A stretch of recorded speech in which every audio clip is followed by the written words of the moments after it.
सबसे पहले हमारे परम आराध्य परम पूज्य गुरु महाराज साहब के चरणों में हमारा प्रणाम है। उनकी शक्ति स्वरूपा पूज्य गुरु माँ आपके भी चरणों में हमारा प्रणाम है तथा सभा में उपस्थित सभी को हमारा यथा योग्य नमन है, प्रेम है। अक्सर आप लोगों ने देखा होगा या अनुभव किया होगा, चाहे हम लोग हों या कोई अन्य भाईगण हो, जब भी किसी मंदिर में जाते हैं या किसी संत महात्मा से मिलते हैं जुलते हैं तो एक ही प्रार्थना करते हैं, प्रभु हमारी नैया को पार लगा देना। आइए आज थोड़ा इसी विषय पर चर्चा करते हैं। अक्सर हम पार होने की बात क्यों करते हैं, किससे पार होना चाहते हैं? तो इसका एक ही उत्तर सामने आता है, हम अपने जीवन को भवसागर समझने लगे हैं। फिर इसी भवसागर को पार करने के लिए बार बार प्रार्थना करते हैं, याचना करते हैं। कभी मंदिरों में जाकर के भगवान के पास याचना करते हैं, तो कभी गुरुओं के पास जाते हैं, कभी संत महात्माओं के पास जाते हैं। फिर यह भी प्रश्न उठता है कि इस जीवन नैया को पार करके हम जाना कहां चाहते हैं। अगर हम गौर से देखें और मनन करें तो वास्तव में हमारे मन मस्तिष्क में जो उठने वाले ये विचार हैं ना, यही हमारे लिए भवसागर बने हुए हैं। हम इसी से पार होना चाहते हैं। ये जो विचारों का लहर है ना, यही हमें दुखी किए हुए है। इन्हीं की वजहों से कभी हम दुखी होते हैं, कभी सुखी होते हैं। ये विचार भी ऐसे हैं जो रुकने का नाम ही नहीं लेते।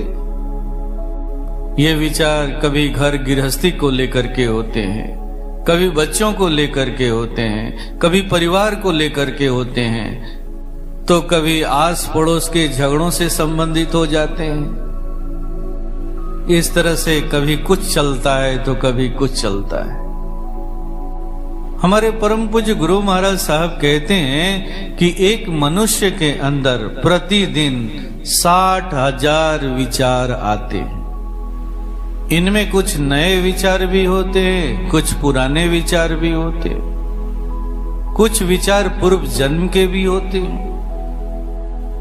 पूर्व जन्म के विचार या पुराने विचार इतने सूक्ष्म रूप से हमारे चित्त के अंदर में पड़े रहते हैं कि अक्सर ये जल्दी पकड़ में नहीं आते, समझ में नहीं आते। विचार चाहे जैसे भी हों, जहां से भी आ रहे हों, यही हमारे लिए सबसे बड़ी बाधा उत्पन्न करते हैं। किसके प्रति बाधा? तो शांति के प्रति बाधा। जिस शांति की खोज में हम जुगों जुगों से लगे हुए हैं, जुगों जुगों से दौड़ रहे हैं, दौड़ते दौड़ते आज स्थिति ऐसी हो गई है, हम भूल ही बैठे हैं कि हम किस लिए दौड़ रहे हैं। बस हम केवल और केवल दौड़े चले जा रहे हैं, दौड़े चले जा रहे हैं, अपने विषय को ही भूल गए हैं। महापुरुष कहते हैं कि उस शांति को प्राप्त करने के लिए हमें अपने विचारों पर विजय प्राप्त करना होगा, विजय प्राप्त करना होगा। ऐसा नहीं है कि ये शांति कहीं और है, ये शांति हमारे अंदर ही है। हमारे परम पूज्य गुरुदेव कहते हैं कि जब हमारी भूख हमारे अंदर है, हमारी प्यास हमारे अंदर है, हमारा दर्द हमारे अंदर है, तो फिर हमारी शांति बाहर कैसे हो सकती है? भगवान बुद्ध ने भी तो इसी शांति को सब कुछ माना है। उन्होंने आत्मा परमात्मा किसी को कुछ नहीं माना, केवल अगर कुछ माना है तो शांति को ही माना है। ऐसा नहीं है कि शांति से हम परिचित नहीं हैं। शांति तो हमारे जीवन में भिन्न भिन्न रूपों में आती है। लेकिन वो रुक नहीं पाती, ठहर नहीं पाती। जब हमें बहुत जोर की भूख लगी होती है, हम भूख से तड़प रहे होते हैं, उस समय अगर कोई स्वादिष्ट भोजन मिल जाता है तो भोजन करने के बाद हमें अद्भुत शांति मिलती है। जब हम प्यास से तड़प रहे होते हैं और हमें शीतल जल मिल जाता है तो हमें अद्भुत शांति मिलती है। जब हम धूप में यात्रा कर रहे होते हैं और यात्रा के क्रम में कहीं वृक्ष की शीतल छाया मिल जाती है तो भी हमें अद्भुत शांति मिलती है। इस तरह से शांति तो भिन्न भिन्न रूपों में हमारे जीवन में मिलती ही मिलती है, लेकिन ये ठहर नहीं पाती, रुक नहीं पाती, हमारे दुर्गुण रूपी छिद्रों से लीक कर जाती है, भाग जाती है। ये स्थिति ठीक वैसे ही है जैसे एक ग्वाला छिद्र युक्त बाल्टी में दूध भरने का प्रयास करे। जब वह ऐसा करता है तो क्या होता है? वह कितना भी गाय का दूध निकालता है, बाल्टी में भरने का प्रयास करता है, लेकिन छिद्र होने की वजह से वो दूध बाल्टी से बाहर निकलते चला जाता है, निकलते चला जाता है। बाल्टी कभी भर नहीं पाती है। ठीक यही क्रिया भी हमारे साथ होती है। हम शांति में रहते हुए भी शांति से दूर बने हुए, हम सत्य में रहते हुए भी सत्य से दूर बने हुए, हम आनंद में रहते हुए भी आनंद से दूर बने हुए।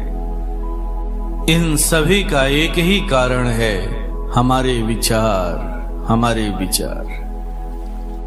कभी हम काम के विचारों से ग्रसित होते हैं, कभी क्रोध के विचारों से ग्रसित होते हैं, कभी लोभ के विचारों से ग्रसित होते हैं, तो कभी मोह के विचारों से ग्रसित होते हैं, कभी मद के विचारों में डूबे होते हैं।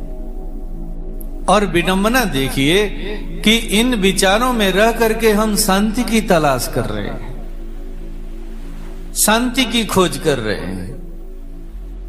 इस बात से पूरी तरह से अनभिज्ञ हैं कि ये काम, ये क्रोध, ये लोभ, ये मोह और ये मद, यही तो हमारे छिद्र हैं।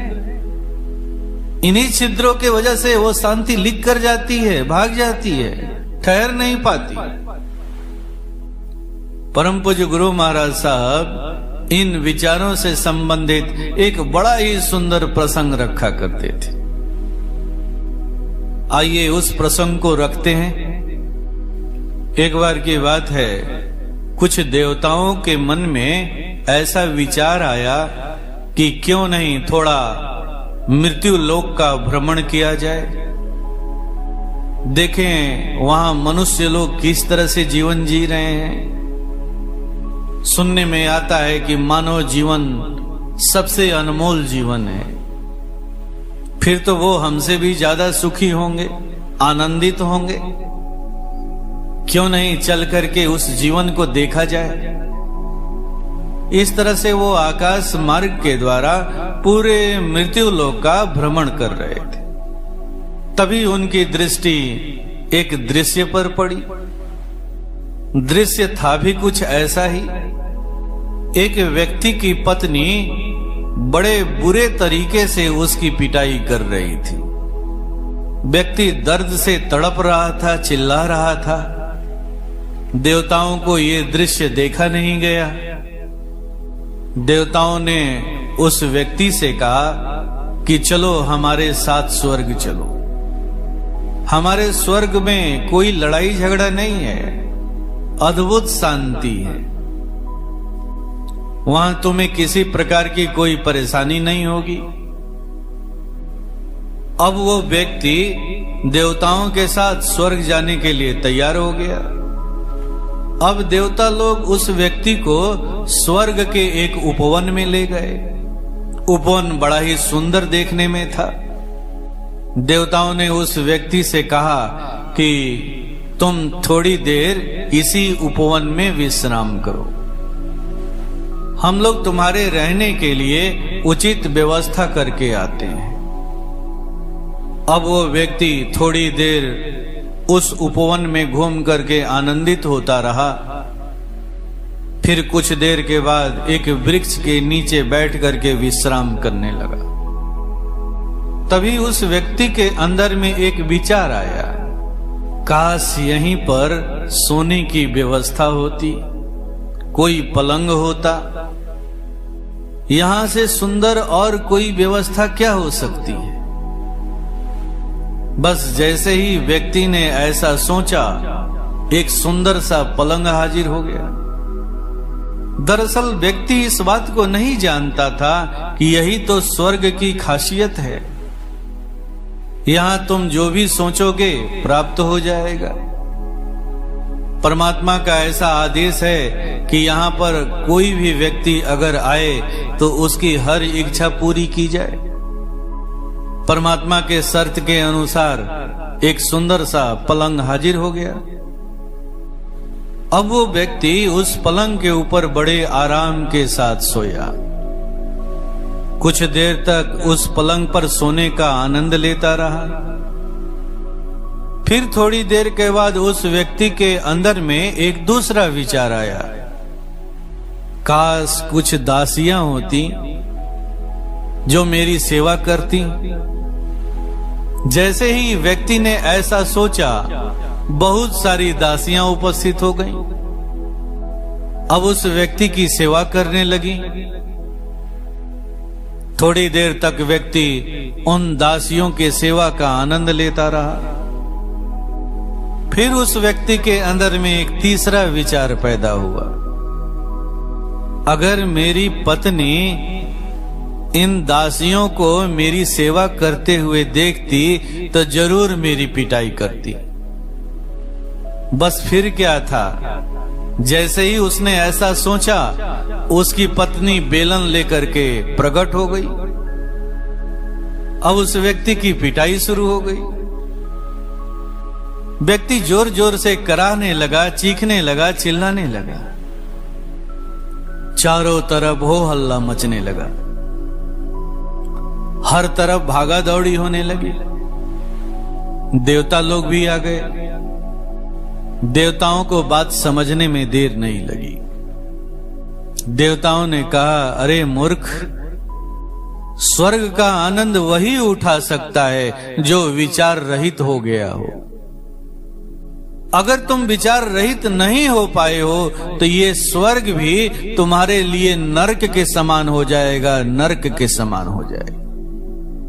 तुम अपने आप को गंदा तो करोगे ही करोगे, यहां के रहने वालों को भी गंदा कर दोगे। चलो भागो यहां से, ये स्वर्ग तुम्हारे रहने लायक नहीं है। इस तरह से देवताओं ने उस व्यक्ति को पुनः मृत्यु लोक में भगा दिया। तो परम पूज्य गुरु महाराज साहब कहते थे कि देखो, यही है विचारों का तमाशा। इस प्रसंग के द्वारा ये बात बड़े ही अच्छी तरह से समझ में आ जाती है कि सुख का अधिकारी कौन है और दुख का कारण क्या है। अब प्रश्न उठता है कि इन विचारों से छुटकारा कैसे मिले।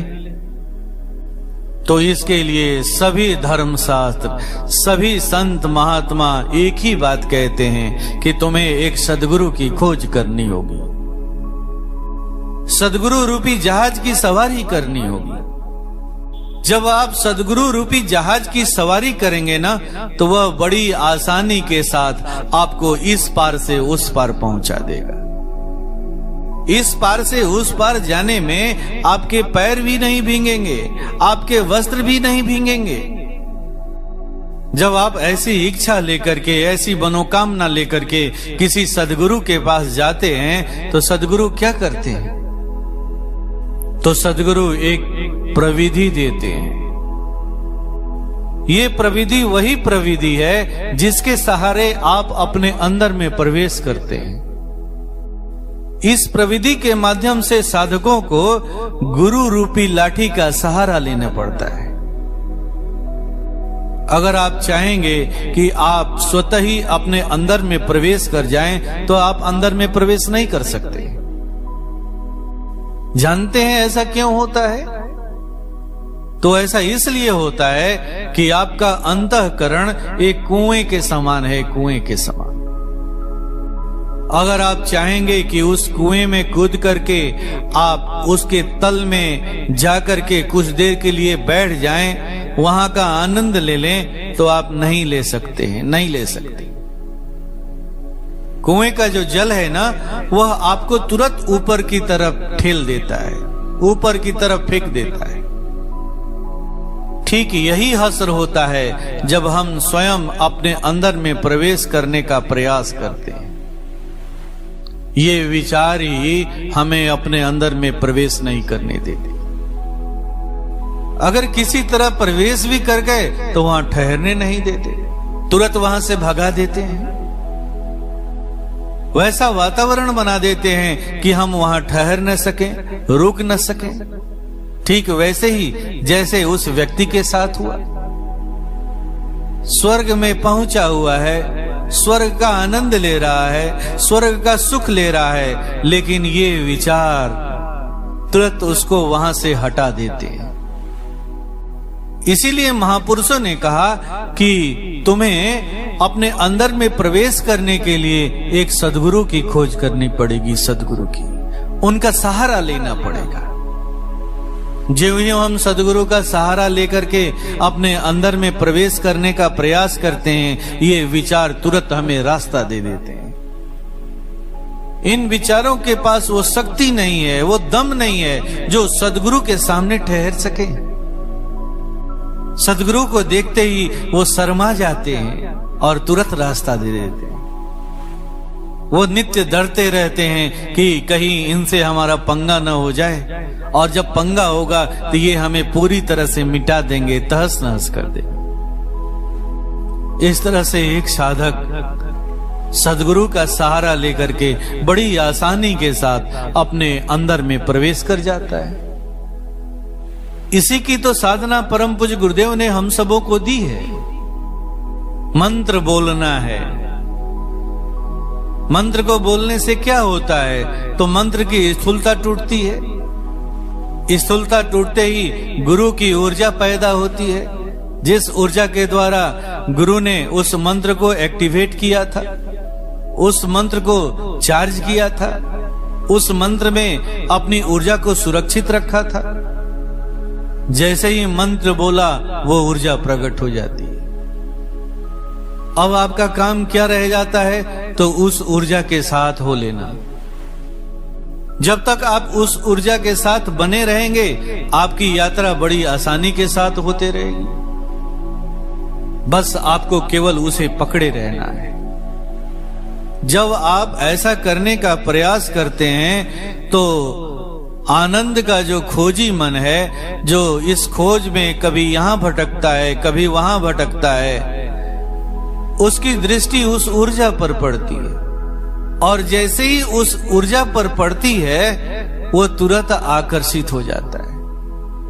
और जैसे ही आकर्षित होता है, वो जो गुरु रूपी ऊर्जा है वो उसे तुरंत सारे अवरोधों को पार कराते हुए परा क्षेत्र में लेकर के प्रवेश कर जाती। यही वो जगह है जहां सृष्टि की सारी नियामक शक्तियां मौजूद हैं। यहीं पर शांति भी है, यहीं पर आनंद भी है, यहीं पर सत्य भी है। आप इसे जो कुछ भी कह लें। महात्मा बुद्ध ने इसी को शांति कहा, किसी ने इसे ही आनंद कहा, किसी ने इसी को सत कहा। इस तरह से एक सद्गुरु का साथ बड़ी आसानी के साथ इस यात्रा को करा देता है। इसीलिए तो कबीर साहब कहते हैं, भव सागर जल विष भरा है, मन नहीं बांधे धीर, सबल सने ही गुरु मिला, उतरा पार कबीर। भावनाओं का जो सागर है ना, वो बीज से भरा हुआ है। भावनाओं का सागर का मतलब विचारों का सागर। ऐसे में मन को कितना भी शांत करना चाहते हैं, मन को धीर बंधाना चाहते हैं, वो नहीं बनता है, वो शांत नहीं होता है, वो स्थिर नहीं होता है। फिर आगे कहते हैं कि जैसे ही सबल स्नेही गुरु की प्राप्ति हुई, मैं बड़ी आसानी के साथ भवसागर को पार कर गया। अब तो नित्य मैं उस भवसागर में उतरता हूं, रोज अपने सारे कार्यों को करता हूं, लेकिन मैं डूबता नहीं हूं, लेकिन मैं फंसता नहीं हूं। वो विचारों के सागर मेरा कुछ भी नहीं बिगाड़ पाते, मुझे हानि नहीं पहुंचा पाते। कबीर साहब ने बड़ा ही सुंदर तरीके से इस बात को रखा है। उन्होंने यहां पर बड़ा ही गहन दृष्टि डाला है। गुरु के प्राप्ति के लिए उन्होंने 2 शर्तों को भी रखा है। उन शर्तों को हमें जानना है, हमें समझना है। उन्होंने पहले शर्त के रूप में क्या कहा है? तो गुरु कैसा होना चाहिए? तो गुरु सबल होना चाहिए। सबल का मतलब समर्थ गुरु से, सदगुरु से है। फिर उन्होंने दूसरा शर्त क्या लगाया है? तो गुरु स्नेही होना चाहिए। स्नेही गुरु का मतलब वैसा सदगुरु जिसके प्रति आपके हृदय में अथाह प्रेम हो। ये दोनों बातें समझना बहुत ही जरूरी है। अगर गुरु सबल हो यानी सदगुरु हो और हमें उनके प्रति प्रेम न हो, श्रद्धा न हो, तो भी हमारा काम नहीं बनने को है। एक सदगुरु के साथ साथ उसके प्रति प्रेम होना, उसके प्रति श्रद्धा होना, उसके प्रति भक्ति होना हमारे लिए परम आवश्यक है, परम आवश्यक है। यहां तो जैसे ही गुरु जी शरीर छोड़े, हम किसी अन्य गुरु की तलाश में लग गए। यानी हम तो यह मान बैठे हैं कि गुरु केवल शरीर होता है। ऐसे में गुरु से प्रेम कहां है? आपको तो गुरु के शरीर से प्रेम है, जबकि ये बार बार कहा जाता है कि गुरु केवल शरीर नहीं है। गुरु एक तरंग भी है, गुरु एक स्पंदन भी है, गुरु एक प्रकाश भी है, गुरु एक आनंद भी है, गुरु एक शांति भी है। ये गुरु के शरीर के अलावे ये अन्य गुरु के वो रूप हैं जो अमर हैं, अमिट हैं। ये गुरु के रूप उसी मंत्र में समाहित हैं। फिर आप किसकी तलाश करते हैं? अगर आपके मन में खोजने की वृत्ति पैदा हो रही है तो क्यों हो रही है? तो इससे पता चलता है कि शायद आपको गुरु के इन रूपों से परिचय नहीं हुआ है। अगर आपको गुरु के इन रूपों से परिचय हुआ होता तो आपके मन में ऐसी बात पैदा ही नहीं होती।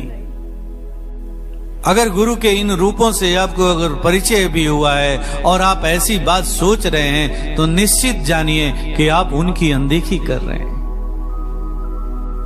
यही है गुरु का अपमान।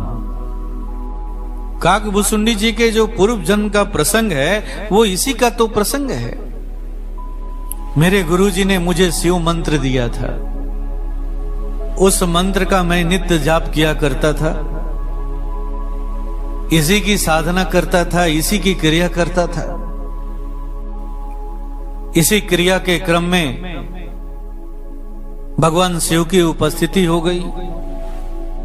अब मैं उनको निहारने लगा, तभी गुरुजी की भी उपस्थिति हो गई।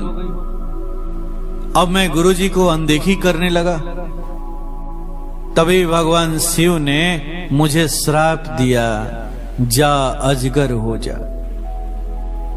अजगर होने का मतलब क्या होता है? तो मूढ़ अवस्था को प्राप्त कर लेना, चैतन्यता से दूर हो जाना, विवेकहीन हो जाना।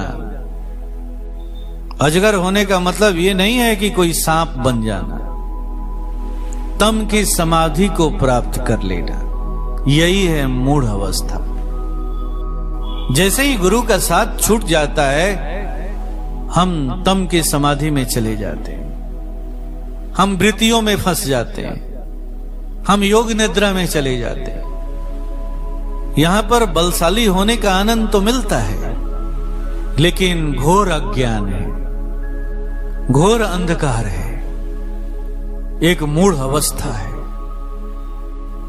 तो यही है गुरु के अनादर करने का परिणाम। इस बात को बड़े गंभीरता के साथ सोचने की जरूरत है। इसे समझने की जरूरत है। अक्सर साधकों की साधना यहीं पर आकर के बाधित होती है, उनकी यात्रा रुक सी जाती है, अब वो दुविधा के शिकार हो जाते हैं। अगर आपको मंत्र बोलने से उससे पैदा होने वाले तरंग से परिचय हो रहा है, स्पंदन से परिचय हो रहा है, प्रकाश से परिचय हो रहा है, आनंद से परिचय हो रहा है, शांति से परिचय हो रहा है, तो फिर आप किसकी तलाश में हैं? किसकी खोज कर रहे हैं? यही तो आपके गुरु हैं जो आपके सामने खड़े हैं। जब आप इन्हें पहचान लेंगे, इन्हें समझ लेंगे, तो आपकी यात्रा हवाई जहाज की यात्रा हो जाएगी। अगर आप ऐसा नहीं कर पा रहे हैं तो आप जरूर मनन कीजिए, विचार कीजिए, कहीं न कहीं किसी छलावे के शिकार तो नहीं हो रहे हैं, कहीं आपका मन आपसे धोखा तो नहीं कर रहा है। अगर उस मंत्र को बोलने से स्पंदन की अनुभूति हो रही है, तरंग की अनुभूति हो रही है, प्रकाश की अनुभूति हो रही है, आनंद की अनुभूति हो रही है, शांति की अनुभूति हो रही है, और फिर भी जब आप इसकी अनदेखी कर रहे हैं, तो निश्चित जानिए कि आपको अपने गुरु से प्रेम नहीं है, प्रेम नहीं है। आपका गुरु आपके लिए स्नेही नहीं बन पाया है। फिर ऐसे में आपका काम सिद्ध नहीं होने वाला, नहीं होने वाला, नहीं होने वाला। फिर ऐसे में आप लोगों से क्या कहेंगे? तो मेरे गुरुजी इतना महान थे, मेरे गुरुजी ऐसे थे, मेरे गुरुजी वैसे थे, इतने शक्तिशाली थे। इस तरह से केवल उनके समर्थता का ही परिचय लोगों को देंगे। आप यह काम भी इसीलिए करेंगे कि केवल लोगों से सहानुभूति ले सके। अरे कितना बड़ा भक्त है ये बार बार क्यों निकल रहा है कि मेरे गुरुजी वैसे थे, मेरे गुरुजी वैसे थे? ये क्यों नहीं निकल रहा है कि आज भी मेरे गुरुजी ऐसे हैं, मेरे गुरुजी वैसे हैं?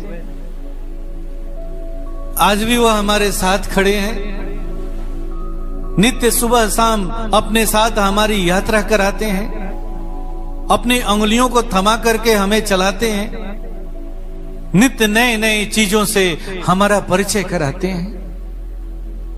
ऐसा क्यों नहीं निकलता है? नित्य ऐसा अनुभव करना ही गुरु के प्रति प्रेम है। अब ऐसे में आपका गुरु सबल भी है, सदगुरु भी है, और आपका स्नेही भी है। जब ऐसी बात हो जाएगी तो आपका काम तुरंत हो जाएगा, बिगड़ी बनत बनत बन जाएगी। जो चीजें बिगड़ चुकी हैं ना, वो भी बन जाएंगी, वो भी ठीक हो जाएंगी। ऐसा सदगुरु ही आपको आपके विचारों से मुक्त करा सकता है, आपको उस परम शांति में पहुंचा सकता है जहां वह स्वयं रहता है। वही आपको अपने लोक का सैर करा सकता है।